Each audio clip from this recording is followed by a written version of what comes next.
रंभा मालिकेच्या आजच्या भागामध्ये आपण पाहणार आहोत की आता रमा लक्ष्मीपूजनच्या दिवशी बाहेर असते।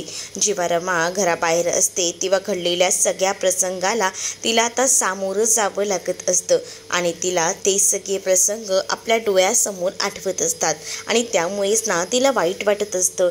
ती विचार करते की आज जो काही दिवस आहे तो उत्तम आहे, पण आज हे सगळं काही मी माझ्याकडनं करायला हवं होतं। म्हणजेच ही दिवाळी मला साजरी करायची होती, पण ती दिवाळी काही मला साजरी करता येत नाही आहे। मला सुद्धा वाटतं माझ्या मुलीसोबत, माझ्या नवऱ्यासोबत ही दिवाळी इतक्या वर्षानंतर साजरी करावी, पण माझ्या नशिबातच हे नाही आहे असं बोलून रमा आता त्या घराबाहेर बसलेली असते आणि आतमध्ये सगळी काही जय्यत तयारी सुरू असते। म्हणजे आतमध्ये जे आहे ते पूर्णपणे तयारी करून ठेवलेली असते। सगळ्याचं नियोजन आधीच रमाने करून ठेवलेलं असतं।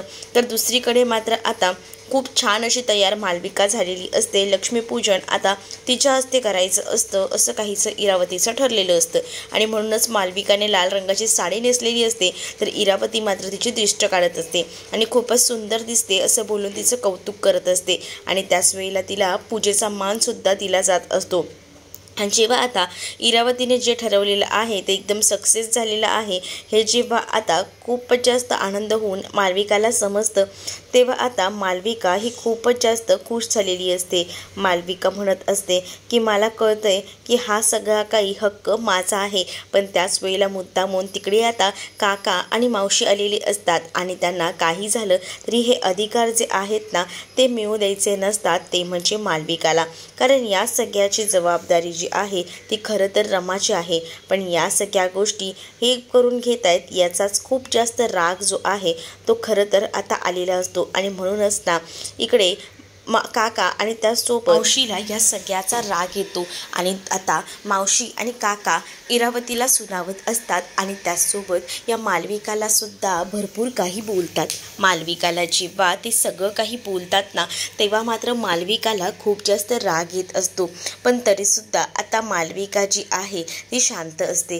कारण मालविकाला काही झालं तरीसुद्धा आता शांतच राहावं लागणार असतं, कारण तिला इरावतीने सगळं काही समजावून सांगितलेलं असतं आणि या प्लॅनमध्ये कोणतेही बदल करू नका असं देखील म्हटलेलं असतं आणि त्यामुळेच ना आता मालविकाला इरावतीने सांगितलंय म्हटल्यावर तिला आता शांतच बसावं लागत असतं।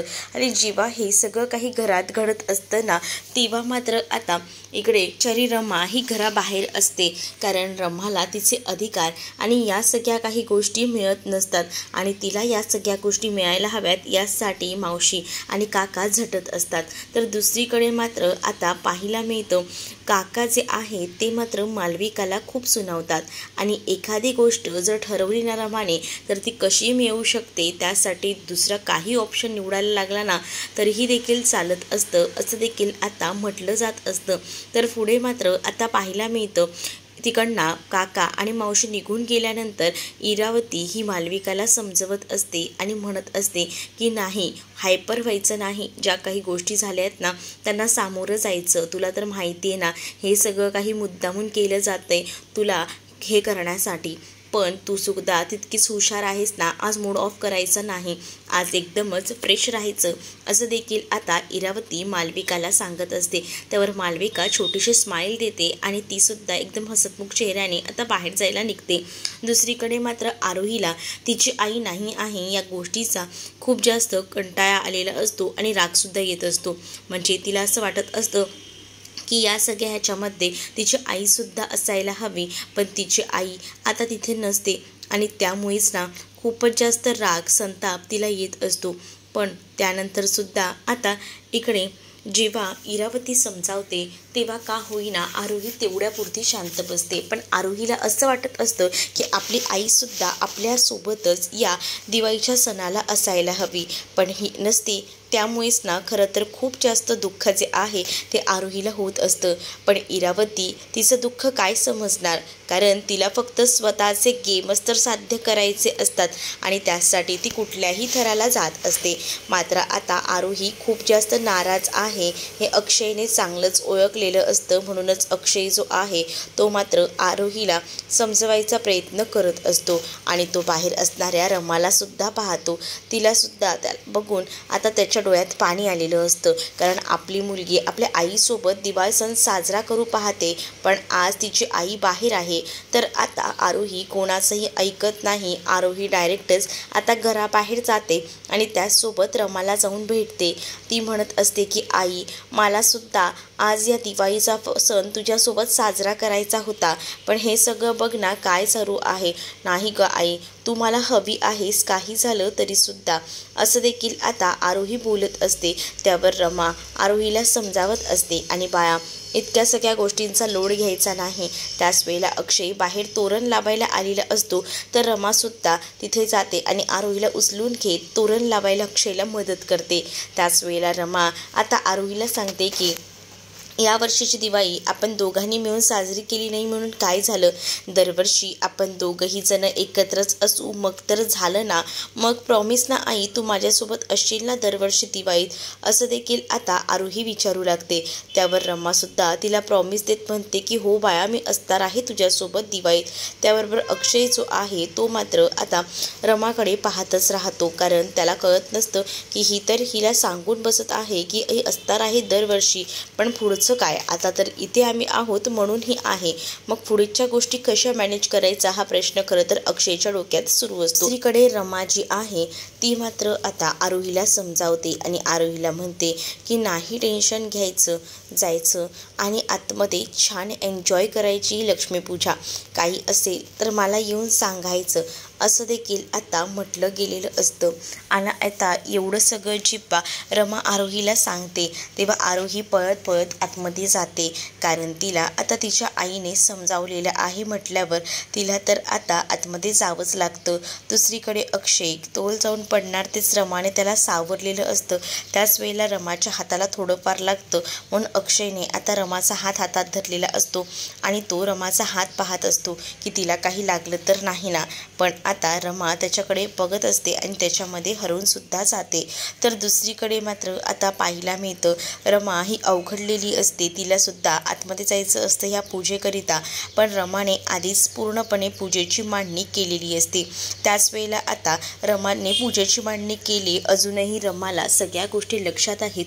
मुकादमांकडे सगळं काही कसं लागतं हे सगळं काही कौतुक आजी करत असतात आणि त्याचसोबत मावशी आणि काकासुद्धा, आणि म्हणूनच ना या रमाची मांडणी आपण विस्कटून टाकायची म्हणून तिने त्यातील काही फळं बाजूला ठेवलेली असतात. आणि जेव्हा ती फळं बाजूला ठेवते म्हणजे तिला असं दाखवायचं असतं की रमाने केलेलं काहीसुद्धा नको आहे, म्हणूनच ती फळं बाजूला करते. ते सगळं रमा पाहते आणि त्याच वेळेला आता रमा विचार करते की मी तर मांडणी केली होती, मग फुलं आणि पंचामृत गेलं तरी कुठे. या मालविकाला फक्त आता स्वतःचं काही ते चालवायचं असतं आणि त्याचसाठी ही सगळी तयारी सुरू असते. पण तेवढ्यातच आता आतमध्ये बोलवलं जातं आणि त्याच वेळेला जेव्हा या सगळ्या गोष्टी रमा जी आहे ती आरोहीला सांगते, तेव्हा मात्र आरोही सगळ्यांना येऊन सांगते की इथे फळं आणि त्याचसोबत पंचामृत होतं ते सुद्धा नाही आहे. तर आता पंचामृत आणि फळं हे आता पार्वती आजी इथं ठेवायला सांगते. मग इकडे पुन्हा एकदा प्लॅन फ्लॉप झालेला असतो, पण ती विचार करते की सगळीकडे हिचीच वाहवाही का होते. मग चांदीचं जे नाणं असतं ते गायब करायचं, म्हणजे ते गायब मी केलं तर ते सगळे आरोप खरं तर रमावर येतील की रमाने पूजेची मांडणी नीट केली नाही असं. पण इकडे मात्र आता जेव्हा मालविका हे सगळं काही करत असते ना, तेव्हा बरोबर लक्ष मावशीचं असतं. मावशी एकदम कान्या डोळ्याने बघत असते आणि त्याच वेळेला आता मावशीला दिसलेलं असतं की ते नाणं जे आहे ना ते हिनेच लपवलेलं आहे, ते सुद्धा पदराआड. जेव्हा ती पदराआड ते नाणं लपवत असते तेव्हा बरोबर लक्ष मावशीचं असतं आणि मावशी आता समोर येते आणि त्यामुळे त्या मालविकाला जोरात चिमटा काढते, जेणेकरून मालविकाच्या हातात असलेलं ते नाणं खाली पडायला हवं. आता तर रमाने सगळी तयारी केली होती, मग तो चांदीचं नाणं जे आहे ते कुठे गेलं असं बोलून सगळेजण आता त्याची शोधाशोध करत असतात. पण हे सगळं काही गायब करण्याचं काम हे मालविकाने केलेलं आहे हे मावशीला माहिती असतं.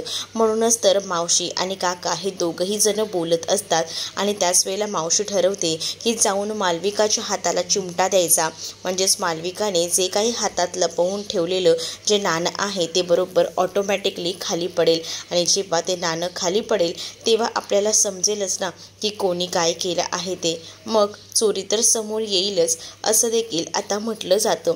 आणि तेव्हा तिच्या हातातनं ते कॉईन नेमका खाली पडतो आणि तो एकदमच बरोबर बाहेर जाऊन थांबतो. तर रमाच्या हाती तो आता कॉईन लागलेला असतो आणि रमाला जेव्हा आता तो कॉईन भेटतो तेव्हा मात्र रमाने तो हातात उचललेला असतो. पण घरात मात्र सगळीच जण तो कॉईन शोधत असतात. कोणालाही कुठेच कॉईन सापडत नाही. अरे काय झालंय, कुठे गेला आहे कॉईन? आणि तोपर्यंत ना आता नेमकी लाईटसुद्धा गेलेली असते. आणि जेव्हा लाईट जाते तेव्हा मात्र आता सगळ्यांनाच प्रश्न पडतो की हे काय? मग तिकडे बाहेर रमा एक पंती घेऊन उभी असते, अगदी महालक्ष्मीप्रमाणे. आणि तिच्या हातात सुद्धा आता ते नाणं असतं आणि ती आता सगळ्यांनाच म्हणत असते की हे बघा, इथे आहे हे नाणं. आणि त्याच वेळेला आता जेव्हा ती सगळ्यांना ते नाणं दाखवते तेव्हा सगळीच जण पाहू लागतात की रमाकडे हे नाणं आलं तरी कसं. पण त्याच वेळेला मात्र पार्वती आजी म्हणतात, बघितलंस का अक्षय, शेवटी खरी लक्ष्मी ना तीच आहे, तिच्याच हातात हे नाणं आहे. बघितलंस का, शेवटी तिनेच करून दाखवलं. कारण हा सगळा मान तिचा होता आणि तो मान आपण दुसऱ्या कोणाला देत होतो. खरं तर लक्ष्मीपूजनची मांडणी आणि या सगळ्या गोष्टी रमाने केल्या आहे आणि घरच्याच लक्ष्मीला आपण बाहेर काढलं आणि म्हणूनच तर या सगळ्या गोष्टी घडून आलेल्या आहेत. देवाची सुद्धा इच्छा आहे की रमाच्याच हातून ही पूजा व्हायला हवी असं देखील आता म्हटलं जात असतं. आणि अचानक लाईट गेल्यामुळे आणि त्याचसोबत रमाच्या हातामध्येच तो कॉईन असल्यामुळे खूपच जास्त आनंद जो काही आहे तो खरं तर आता झालेला असतो इथे असणाऱ्या या आरोहीला. कारण आरोही विचार करत असते की आता तरी आपली आई या पूजेसाठी येईल आणि म्हणूनच ती खूप जास्त खुश असते. तर इरावतीने जे काही प्लॅनिंग केलेलं असतं ना ते सगळं काही प्लॅनिंग इथे फ्लॉप होताना हळूहळू दिसत असतं.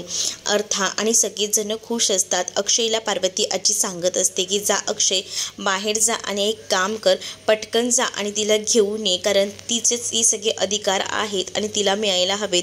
घरच्या लक्ष्मीला अशा सणाच्या दिवशी बाहेर काढून बघितलंच ना काय झालं आहे ते, त्यामुळे ह्या सगळ्याचे अधिकार मला तिला द्यायचे आहेत, पटकन तिला घेऊन ये असं देखील अक्षयला आता पार्वती आजी सांगत असते. पण तरीसुद्धा अक्षय काही जागचा हलत नसतो.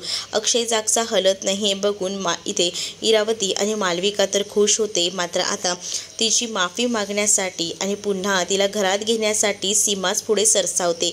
आणि सीमा आता रमाला म्हणत असते की रमा, खरंच सॉरी, माझ्यामुळे हे सगळं झालं, पण तू आता घरात ये, कारण घरात खऱ्या लक्ष्मीची गरज आहे आणि तू जेव्हा येशील तेव्हाच तर ही पूजा संपन्न होईल असं देखील आता म्हटलं जात असतं. आणि जेव्हा ह्या सगळ्या गोष्टी बाहेर जाऊन इकडे मात्र सीमा बोलते तेव्हा अक्षय जो आहे तो पाहत राहतो. त्याच वेळेला आता रमाच्या हातात एक पंती असते आणि दुसऱ्या हातात आता ते नाणं असतं, जे नाणं चांदीचं ही लोक सगळीच जण शोधत असतात. पण रमाने मात्र आता उत्तम कामगिरी केलेली असते आणि घरात पुन्हा एकदा तिचं जे स्थान आहे ते प्रस्थापित केलेलं असतं. कारण शेवटी ज्या काही गोष्टी देवाच्या मनात आहेत ना त्या तशाच घडत असतात, त्याला कोणीही चेंज करू शकत नसतं. नियतीने जे ठरवलेलं आहे त्या गोष्टी तशाच होतात असं काहीसं म्हणणं असतं.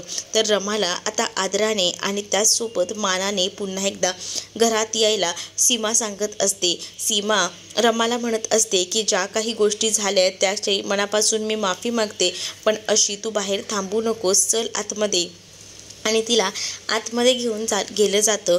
त्याच वेळेला आता मावशी आणि त्याचसोबत काकासुद्धा खुश असतात, कारण त्यांनासुद्धा खरं तर आनंद झालेला असतो. कारण त्यांनाही वाटत असतं की जे काही रमाचे अधिकार आहेत ते रमाला मिळायला हवेत. आणि म्हणूनच आता खूप जास्त खुश जी आहे ती खरं तर आता इकडे मावशी असते आणि ती सुद्धा विचार करत असते की जे काही ठरवलं होतं ते तर सक्सेस होत आहे. पण इकडे मात्र ना मालविकाला खूप जास्त राग येत असतो, कारण मालविकाला असं वाटत असतं की ही पूजा आपल्याच हस्ते व्हायला हवी. पण आता चक्क ही पूजा ही रमाच्या हस्ते होणार असते, कारण रमालाच आता आतमध्ये बोलवलं जातं. जेव्हा रमाला आतमध्ये बोलवलं जात असतं ना तेव्हा मात्र आता इरावती खूपच जास्त दचकलेली असते आणि इकडे तिकडे पाहत असते.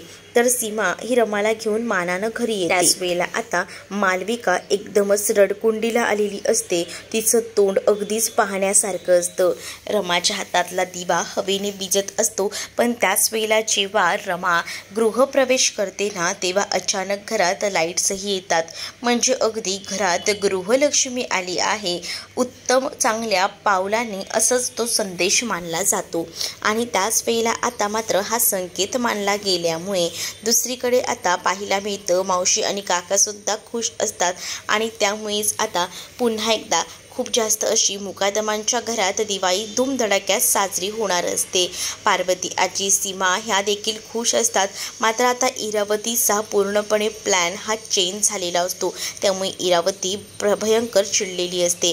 तर आता सीमा जेव्हा रमाला आतमध्ये घेऊन येते तेव्हा जोडीने पूजा करायची असं देखील आता पार्वती आजी आणि सीमाचं म्हणणं असतं, कारण रमा आणि अक्षय अजूनही वेगळे झालेले नसतात, अजूनही ते तसेच आहेत। म्हणूनच ते दोघंही जण नवरा बायको आहेत आणि त्यांना तो मान मिळायला हवा असं काहीसं म्हणणं असतं। आता घरच्या गृहलक्ष्मीकडूनच ही पूजा संपन्न होत असते आणि त्यामुळेच ना आता जोडीने जेव्हा हे दोघंही जण पूजा करतात तेव्हा मात्र इरावती एका कोपऱ्यात उभी असते आणि इरावती ठरवते की मी जे जे काही ठरवलं होतं ते सगळं काही यांनी फ्लॉप केलं, पण नाही, मी काही झालं तरी अशी हार मानणाऱ्यातली नाही आहे, पूर्णपणे मला डाव चेंज करावा लागेल असं काहीसं आता ती म्हणत असते। दुसरीकडे मात्र आरोही ही खूप जास्त खुश असते, कारण तिची जी रमा आई आहे तिलाच आता हा मान मिळालेला असतो आणि त्याचसोबत एकत्र ही दिवाळी साजरी करत असतात सगळीजण। म्हणूनच आता खूप जास्त आनंद जो काही आहे ना तो झालेला असतो। तर रमा आणि अक्षय त्याचसोबत इकडे मात्र आता आरोही हे तिघही जण मिळून देवाची पूजा करतात। मालविका एका कोपऱ्यात उभं राहून हे सगळं पाहत असते, तर तिला मात्र आता या सगळ्याचा राग येत असतो, पण राग करून तरी काय करणार आहे, त्याचा काही उपयोग आहे का? इकडे मात्र इरावती ही सुद्धा चिडलेली असते आणि म्हणते की ह्यावर काहीतरी तोडगा तर आता काढायला हवा, कारण पाणी आता डोक्यावरून जात आहे।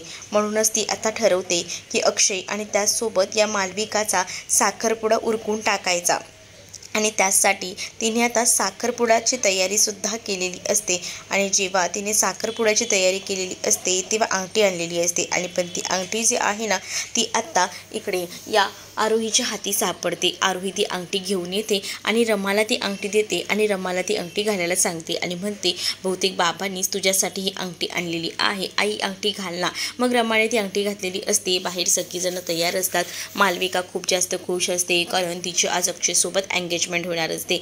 अक्षय आता विचार करत असतो की चला एंगेजमेंट करूया। अक्षयला सुद्धा काहीच बोलता येत नसते। इरावती जे जे बोलते त्याला तो फक्त हां हां असं म्हणून तयार होत असतो। तर दुसरीकडे मात्र आता अंगठी जेव्हा तो घालायला जातो तेव्हा त्या अंगठीच्या बॉक्समध्ये पाहतो तर काय अंगठीच नसते। मग अंगठी कुठे गेली? मग इकडे मात्र इरावतीच्या समोरच आता आरोही येते आणि आरोही सांगते की ही अंगठी तर माझ्या आईच्या हातात आहे, कारण ही सगळी जी गोष्ट आहे ती आईसाठीच तर बाबांनी आणलेली आहे असं देखील आता इरावतीच्या समोरच त्या अंगठीवर हक्क सांगायला आता इरावती जाते आणि ती अंगठी काढून दे, कारण त्यावर मालविकाचा हक्क आहे असं म्हटल्याबरोबर इकडे सीमा आडवी येते आणि सीमा जी आहे ती इरावतीला अडवते आणि नियतीच्या मनात ज्या काही गोष्टी असतात ना त्या तशाच घडतात, कारण अक्षय रमाचीच गाठ बांधली गेलेली आहे आणि तसंच होणार आहे असं देखील जेव्हा म्हटलं जातं ना तेव्हा मात्र आता इरावतीची बोलतीच बंद होते। तर तुम्हाला हा भाग कसा वाटला हे कमेंटमध्ये नक्कीच सांगा आणि त्याचसोबत तुम्ही जर चॅनलवर नवीन असाल तर चॅनलला सबस्क्राईब नक्कीच करा। चला तर मग भेटूया पुढच्या भागामध्ये, तोपर्यंत टाटा बाय बाय।